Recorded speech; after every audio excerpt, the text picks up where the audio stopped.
February 22ರಂದು Pakistan ನಡೆಸಿದ ವಾಯುದಾಳಿಯಲ್ಲಿ ಅಫ್ಘಾನಿಸ್ತಾನ ನೋವನ್ನುಂಡಿದೆ. ಕೆಲ ವರದಿಗಳ ಪ್ರಕಾರ ಈ ದಾಳಿಯಲ್ಲಿ ಒಂದು ಧಾರ್ಮಿಕ ಶಿಕ್ಷಣ ಕೇಂದ್ರ ಅಂದ್ರೆ ಮದರಸ ಹಾನಿಯಾಗಿದೆ ಎಂಬುದು ವರದಿಯಾಗಿದೆ. ಇದರಿಂದ ಅಲ್ಲಿದ್ದ ನಿರಪರಾಧ ಜನರ ಜೀವಕ್ಕೆ ಅಪಾಯ ಉಂಟಾಗಿದೆ ಎನ್ನಲಾಗಿದೆ.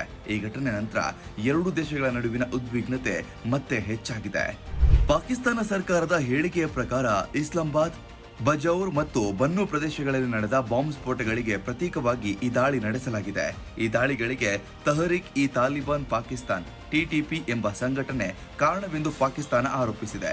ಟಿಟಿಪಿ ಸದಸ್ಯರು ಅಫ್ಘಾನಿಸ್ತಾನ ಗಡಿಭಾಗದಲ್ಲಿ ಅಡಗಿ ಕುಳಿತಿದ್ದಾರೆ ಎಂಬ ಮಾಹಿತಿ ಆಧರಿಸಿ ಈ ಕ್ರಮ ಕೈಗೊಂಡಿದ್ದೇವೆ ಎಂದು ಪಾಕಿಸ್ತಾನ ಹೇಳಿದೆ. ಆದರೆ ಅಫ್ಘಾನಿಸ್ತಾನದ ಕೆಲವು ಮೂಲಗಳು ಈ ದಾಳಿಯಲ್ಲಿ ಸಾಮಾನ್ಯ ನಾಗರಿಕರು ಅಪಾಯಕ್ಕೆ ಒಳಗಾಗಿದ್ದಾರೆ ಎಂದು ತಿಳಿಸಿದ್ದಾರೆ. ವಿಶೇಷವಾಗಿ ಮದರಸ ಮೇಲೆ ದಾಳಿ ನಡೆದಿರುವುದರಿಂದ ವಿದ್ಯಾರ್ಥಿಗಳು ಮತ್ತು ಶಿಕ್ಷಕರಿಗೆ ಅಪಾಯ ಉಂಟಾಗಿದೆ ಎನ್ನಲಾಗಿದೆ. ಇದರಿಂದ ಸ್ಥಳೀಯ ಜನರಲ್ಲಿ ಭಯ ಮತ್ತು ಅಸಮಾಧಾನ ಹೆಚ್ಚಾಗಿದೆ. ಪಾಕಿಸ್ತಾನ ಹಲವು ಬಾರಿ ಅಫ್ಘಾನಿಸ್ತಾನ ಸರ್ಕಾರಕ್ಕೆ ನಿಮ್ಮ ನೆಲವನ್ನ ಭಯೋತ್ಪಾದನೆಗೆ ಬಳಸಬೇಡಿ ಎಂದು ಹೇಳಿತ್ತು. ಕೇವಲ ಹೇಳಿದು ಮಾತ್ರವಲ್ಲ, ಎಚ್ಚರಿಕೆಯನ್ನು ನೀಡಿತ್ತು. ಆದರೆ ಅಫ್ಘಾನಿಸ್ತಾನ ತನ್ನ ದೇಶದ ಗಡಿಯೊಳಗೆ ನಡೆದ ದಾಳಿಗಳನ್ನ ಖಂಡಿಸಿದೆ. ಒಂದು ದೇಶ ಇನ್ನೊಂದು ದೇಶದ ಗಡಿ ಒಳಗೆ ವಾಯುದಾಳಿ ನಡೆಸುವ ಪರಿಸ್ಥಿತಿಯನ್ನ ಮತ್ತಷ್ಟು ಗಂಭೀರಗೊಳಿಸುತ್ತದೆ ಎಂದು ಕೆಲ ವಿಶ್ಲೇಷಕರು ಅಭಿಪ್ರಾಯವನ್ನ ವ್ಯಕ್ತಪಡಿಸಿದ್ದಾರೆ.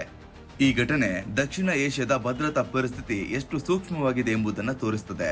ಪಾಕಿಸ್ತಾನ ಮತ್ತು ಅಫ್ಘಾನಿಸ್ತಾನ ನಡುವೆ ಗಡಿ ಸಮಸ್ಯೆ, ಭಯೋತ್ಪಾದನೆ ಮತ್ತು ಅತಿಯಾದ ಸಂಘಟನೆಯ ವಿಷಯದಲ್ಲಿ ಬಹುಕಾಲದಿಂದ ಉದ್ವಿಗ್ನತೆ ಇದೆ. ಇಂತಹ ದಾಳಿಗಳು ಮುಂದಿನ ದಿನಗಳಲ್ಲಿ ಎರಡು ದೇಶಗಳ ಸಂಬಂಧವನ್ನು ಹದಗೆಡಿಸಬಹುದು. ಅಲ್ಲದೆ ಅಫ್ಘಾನಿಸ್ತಾನ ಈಗಾಗಲೇ ಆರ್ಥಿಕ ಮತ್ತು ರಾಜಕೀಯ ಸಂಕಷ್ಟ ಎದುರಿಸುತ್ತಿದೆ. ಇಂತಹ ಸೈನಿಕ ಕ್ರಮಗಳು ಅಲ್ಲಿ ಇನ್ನಷ್ಟು ಅಸ್ಥಿರತೆ ಉಂಟು ಮಾಡಬಹುದು. ನಾಗರಿಕರಿಗೆ ಹಾನಿಯಾದ್ರೆ ಮಾನವೀಯ ಸಮಸ್ಯೆಗಳು ಹೆಚ್ಚಾಗುವ ಸಾಧ್ಯತೆ ಇದೆ. ಗಡಿ ಪ್ರದೇಶದಲ್ಲಿ ವಾಸಿಸುವ ಜನರು ಹೆಚ್ಚು ಭಯಭೀತರಾಗಿದ್ದಾರೆ. ಅಂತಾರಾಷ್ಟ್ರೀಯ ಸಮುದಾಯವು ಈ ಬೆಳವಣಿಗೆಯನ್ನು ಗಮನಿಸುತ್ತಿದೆ. ಗಡಿ ಆಚೆ ದಾಳಿಗಳ ಬದಲು ಮಾತುಕತೆ ಮೂಲಕ ಸಮಸ್ಯೆ ಪರಿಹರಿಸಬೇಕು ಎಂದು ಹಲವು ದೇಶಗಳು ಸಲಹೆ ನೀಡಿವೆ. ಭಯೋತ್ಪಾದನೆ ವಿರುದ್ಧ ಕಠಿಣ ಕ್ರಮ ಅಗತ್ಯವಿದ್ರೂ ನಾಗರಿಕ ಸುರಕ್ಷತೆ ಕೂಡ ಅಷ್ಟೇ ಮುಖ್ಯ ಎಂಬ ಅಭಿಪ್ರಾಯ ವ್ಯಕ್ತವಾಗಿದೆ. ಒಟ್ನಲ್ಲಿ ಫೆಬ್ರವರಿ 22ರಂದು ನಡೆದ ವಾಯುದಾಳಿ ಎರಡು ದೇಶಗಳ ನಡುವೆ ಮತ್ತಷ್ಟು ಉದ್ವಿಗ್ನತೆಯನ್ನು ಉಂಟು ಮಾಡಿದೆ. ಪಾಕಿಸ್ತಾನ ತನ್ನ ಭದ್ರತೆಗಾಗಿ ಕ್ರಮ ಕೈಗೊಂಡಿದ್ದೇವೆ ಎಂದು ಹೇಳ್ತಿದ್ರೆ, ಅಫ್ಘಾನಿಸ್ತಾನ ತನ್ನ ಭೌಗೋಳಿಕ ಅಖಂಡತೆಯನ್ನು ಗೌರವಿಸಬೇಕು ಎಂದು ಒತ್ತಾಯಿಸಿದೆ.